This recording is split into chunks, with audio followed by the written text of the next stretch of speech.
লটারির মাধ্যমে টাকা নয় ছয়ের অভিযোগ উঠেছে, আর সেই মামলায় এবার কলকাতা এবং শহরতলির একাধিক জায়গায় তল্লাশি অভিযান শুরু করল এনফোর্সমেন্ট ডিরেক্টরেট। বৃহস্পতিবার সকালে ইডির আধিকারিকরা কয়েকটি দলে ভাগ হয়ে লেকটাউন এবং উত্তর 24 পরগনার মাইকেল নগরের একাধিক জায়গায় তল্লাশি চালাচ্ছে।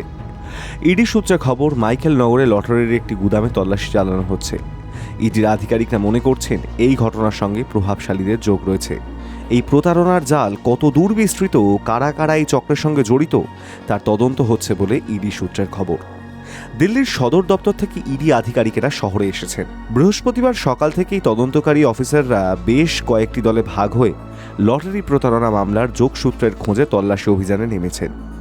ইডি সূত্রে খবর, এয়ারপোর্ট সংলগ্ন মাইকেল নগরে লটারির একটি গুদামে তল্লাশি চালানো হচ্ছে।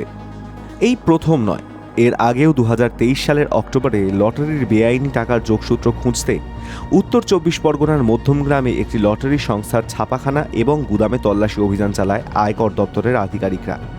সেই সময় আর্থিক প্রতারণার অভিযোগ উঠেছিল প্রকৃত পুরস্কার প্রাপকদের বঞ্চিত করে ওই সংস্থা পুরস্কারের কোটি কোটি টাকা প্রতারণা করছে। আর্থিক অনিয়মের অভিযোগ ওঠে, এমনকি প্রভাবশালী যোগের তথ্যও প্রকাশ্যে আসে। এবার লটারিতে আর্থিক প্রতারণার মামলায় তল্লাশি অভিযানে নামল ইডি। High news network.